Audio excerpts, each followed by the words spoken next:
Mekhi, what can you take from Saturday going forward? Of course, it was rough, but in those type of times, you get a lot of lessons and a lot of valuable experience. I would say just like you do after any loss, you watch the film, you learn from it, and you put a better product on the field for the following week, so you don't get that same result. So I'll say just learning from your mistakes and fixing it next week and putting a better product on film. And when Harold Perkins goes down, I'm sure the fans across the country were shocked. But how do y'all guys handle that, and how do you go to make sure he's okay as well as staying in the game? He's a great player and he's a tough dude. So when he went down, I wasn't really worried. I knew he would be back in the game. So just, staying focused, being able to take it one play at a time and being there for our brother and whoever else comes in, letting them know, we trust you and let's get it done. Mekhi, does Georgia play a lot of running backs? And is that kind of their, try to wear teams down, running a lot of different guys? Most definitely, they got a variety of backs, different type of backs. One's a more downhill, one's a quicker guy, and they're very physical up front. So just they run a lot of counter game and things like that, just trying to get you out of your gap. And the running backs are pretty elite, and they'll find it if you're out your gap. How much, I asked Mason this, how much of this game is mental to say we can go there and we can win this game? I mean, it's all mental, every week, just knowing, believing in yourself, no matter blocking out the outside noise, just going there, focusing on the process, taking it day by day, practicing hard, and just getting ready to put a good product on film come Saturday. What's it been like to be a defensive lineman this year? You guys have played a lot of snaps. Huh? I mean, you kind of had to be an Iron Men through this process and the amount of football you guys have played.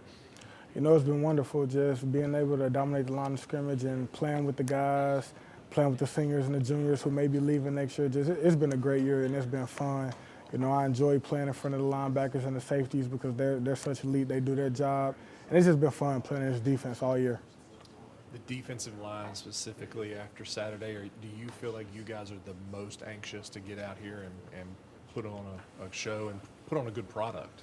Most definitely. We're a unit that takes pride in stopping the run, and we didn't do very well at doing that last game. So, we're ready to get out there and show what we really can do and just show what we've been all season.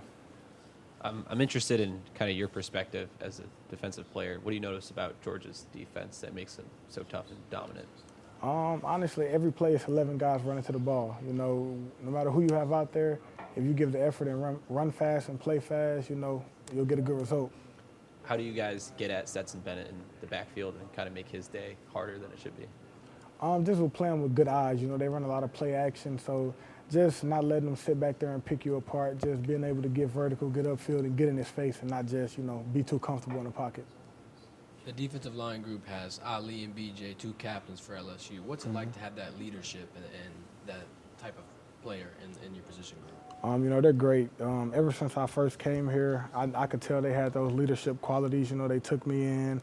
We went to work out, just different things. Just when things get tough, they don't panic. Those are the type of guys that we're fine, we'll be all right. Just focus on the next play and keep playing. So I enjoy playing with those guys a lot. So when you were at Missouri, you played against Georgia, right? Yes, sir. So what were your memories of, like, going up against them? What did you walk away from that game saying, okay, this is what these guys do? I would say they had some pretty elite backs. Obviously they're both NFL guys now.